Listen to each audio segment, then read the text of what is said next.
안녕하세요. 중국 주식 전문 채널 찐중투입니다. 오늘은 CICC가 11월 21일 일요일에 발간한 시황 전략 위클리 보고서를 공유드리겠습니다.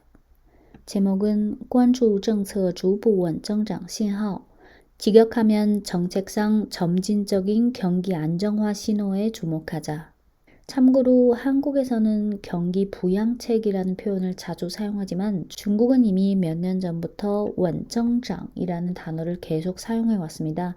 원은 편안할 온, 안정, 온자고增长은 성장. 그래서 이 원增长은 경기 안정화 또는 성장 안정화라고 번역해야 맞습니다. 본 영상에서는 경기 안정화로 통일할게요. 네, 보고서 제목은 정책상 점진적인 경기 안정화 신호에 주목하자. 지금부터 화면을 안 보셔도 됩니다.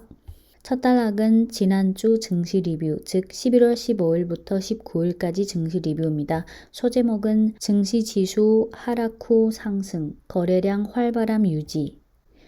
금주는 사건성 요인이 비교적 많다. CICC는 항상 일요일에 주보를 발간해서 보고서에서 말하는 금주는 지난주를 말해요. 그래서 지금부터 다 지난주라고 번역할게요. 지난주는 사건성 요인들이 비교적 많았다. 중미 정상회담, 북경증권거래소 개장, 거시경제지표 성장 압력 여전히 컸으나 동시에 수요 안정화 관련 정책에 대한 예상이 일정 수준 강해졌고 글로벌 코로나 상황 및 중미의 비축유 방출 가능성 등 요인들의 영향으로 원유 가격이 하락했다. 이로써 지난주 상해종합지수는 초반에 하락한 후 후반부에 상승하면서 주간 0.6% 상승했다. 거래량은 여전히 비교적 활발했고 A주의 일별 거래 금액은 20일 거래일 연속 1조 yuan 상방을 유지했다. 스타일과 업종에 있어서 사회 소매 판매 및 정책 기대 영향으로 올 들어 비교적 부진했던 소비 분야가 흐름이 비교적 좋았는데 방직 의류, 식품 음료가 지수를 상회했고 교통 운송 업종도 괜찮은 흐름을 보였다. 부동산 정책 예상으로 인해 부동산 밸류체인 기업들의 주가가 단계적인 움직임을 보였고 비은행 금융, 자동차, 농업 등 업종도 흐름이 괜찮았다. 네, 이어서 두 번째 단락은 증시 전망인데요. 소제목은 증시 환경은 아마 점진적으로 유리해질 듯. 당사가 최근 발간한 2022년 중국 증시 전망 보고서인 놀라움은 있겠지만 위험은 없다에서 언급했듯이 비록 증시가 아마 일정한 도전에 직면할 수 있겠지만 당사는 지금부터 2022년 연말까지 증시 흐름에 대해 대체로 적극적인 관점을 갖고 있다. 최근 증시가 전반적으로 등락 장세 속에서 업종별로 비교적 빠르게 왔다 갔다 했고 11월 12일 금요일 경기 안정화 정책 기대감에 증시가 약간 반영되는데 이는 증시가 정책 동향에 대해 관심도가 비교적 높다는 것을 보여줬다. 당사는 경기 안정화 정책은 점진적으로 힘을 쓸 것으로 판단하고 정책 시행의 리듬과 강도에 따라 경기 성장은 올해 4분기와 내년 1분기 정도까지 비교적 부진한 시기를 겪을 것이고 그 후에는 점차 안정을 취한 후 호전될 것으로 본다. 지금부터 연말 및 내년 초는 정책이 힘을 보태는 데 있어서 중요한 창구기이고 연말의 중앙경제공작회의가 정책에 있어서 중요한 관찰 지점이 될 것이다. 당사는 지난 8월부터 균형적인 자산 배분을 지속적으로 제시했고 9월 중순부터 중국의 전통 시크리컬 업종 점차 축소를 제시하기 시작했는데 최근 증시 흐름을 보면 대체로 당사 판단에 부합했다. 업스트림 가격 압력의 점진적인 완화, 정책의 마지노선 지지, 유동성 완화 기대 강화 등에 따라 당사는 올 들어 이익과 밸류에이션 모두 압력을 받았던 미드스트림, 다운스트림 업종이 향후 기회가 있을 것으로 본다. 단기적으로 보면 비록 단기적으로는 경기 안정화 정책 강도가 아직 뚜렷하지 않을 수 있어서 증시의 단기 흐름도 아마 여전히 우여곡절이 있겠지만 과도하게 비관할 필요는 없다고 본다. 9월 말부터 지금까지 정책은 이미 경기 안정화, 민생 확보라는 방향으로 점진적으로 변화되고 있고 지금부터 내년 1분기까지는 아마 정책이 힘을 쓰는 중요한 관찰 창구기가 될 것으로 본다. 동시에 업종 배분에 있어서 업스트림 가격 압력의 완화가 미드, 다운스트림 제조업과 소비에게 가져다주는 기회에 점차 중요시해야 한다. 최근에는 다음 4가지 사항의 진전에 유의해야 한다.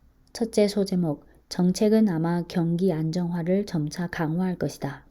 11월 18일 리커창 총리는 경제 상황 관련 전문가와 기업가 좌담회에서 경제가 높은 기저효과에서 계속해서 평온하게 운행하는 데는 아주 많은 도전에 직면해 있다. 거시 정책은 계속해서 시장 주체를 둘러싸고 전개해야 한다고 말했고 6가지 안정화, 6가지 확보를 다시 제기했다. 인민은행이 최근 발표한 3분기 통화집행 보고서를 보면 인민은행은 경제 상황에 대한 기술 및 향후 정책에 대한 전망 부분에서 경기 안정화에 일부 치중했고 글로벌 통화 정책의 변화 속에서 중국은 여전히 나를 중심으로 하는 통화 정책을 시행하겠다고 언급했는데 이는 경기 안정화가 이미 점차 공통적인 인식으로 되어가고 있다는 것을 예고하고 있을 수 있고 구조적인 통화 정책은 강화되기 시작됐을 수도 있다. 둘째, 소제목 10월 경제 지표는 성장이 여전히 비교적 약할 것을 보여주고 있다. 10월 산업 생산의 전년 동기 대비 증가율은 3.5%로 2년 복합 성장률은 전월 대비 0.2%포인트 개선됐다. 그중 석탄 생산량이 감소해서 증가로 전환했고 제조업의 2년 복합 성장률은 횡보했는데 이는 공급 보장, 가격 안정화 정책이 효과를 보이기 시작했다는 것을 보여주고 있다. 수출의 견인 역할도 여전히 비교적 강하다. 10월 전국 사회 소매 판매 총액은 전년 동기 대비 4.9% 증가했고 2년 복합 성장률은 9월보다 0.8%포인트 개선되면서 2개월 연속 상승했다. 투자 면에서 보면 10월 누적 고정자산 투자 금액은 전년 동기 대비 6.1% 증가했는데 그중 제조업 투자 증가율은 계속해서 개선 중이고 부동산 자금 상황도 일부 개선됐다. 또한 최근 신화사에서 메타버스에 대해 코멘트를 했는데 이는 메타버스가 관영 미디어의 관심을 받았다는 것을 말해주고 있다. 셋째, 소제목 북경증권거래소 정식 개장 11월 15일 북경증권거래소 개장 당일 10개 신규 상장주가 근 200% 상승했고 장중 임시 거래 정지를 2번 촉발했다. 기존의 신산판에서 북경증권거래소로 이전된 71개 종목 중 9개가 상승했다. 거래량 면에서 보면 북경증권거래소 개장 첫날 총 거래 금액은 95.73억元이고 그 후 몇 개 거래일은 20에서 40억 원 구간으로 줄었다. 넷째, 소제목 중미 관계, 해외 코로나 상황, 국제 유가 가격 하락 등 11월 16일 시진핑 국가주석이 미국 대통령과 화상회의를 가졌는데 이에 대해 시장에서는 중미 관계의 대전환점 배경하의 작은 우회와 한계 효용 완화 조짐으로 해석하고 있다. 대전환점, 작은 우회에 다 따옴표가 있어요. 11월 16일 시진핑 국가주석이 미국 대통령과 화상회의를 가졌는데 이에 대해 시장에서는 중미 관계의 대전환점 배경하의 작은 우회와 한계 효용 완화 조짐으로 해석하고 있다. 또한 해외 코로나 상황, 특히 최근 유럽의 코로나 상황이 좀 안 좋아져서 그 지속성과 해외 수요 회복에 대한 영향을 주목해야 한다. 국제 유가가 더 하락했는데 이는 인플레이션 압력의 한계 효용을 경감시킬 가능성이 있다. 네, 이어서 다음 단락은 업종 투자 의견, 소제목, 계속해서 정책 기대 및 미드 다운스트림 쪽으로 기울여야 한다. 비록 단기적으로 경기 안정화의 강도가 그다지 뚜렷하지 않아서 단기적으로는 증시도 우여곡절을 겪겠지만 당사는 과도하게 비관할 필요는 없다고 본다. 9월 말부터 지금까지 정책은 이미 경기 안정화, 민생 확보라는 방향으로 점진적으로 변화되고 있고 지금부터 내년 1분기까지는 아마 정책이 힘을 쓰는 중요한 관찰 창구기가 될 것으로 본다.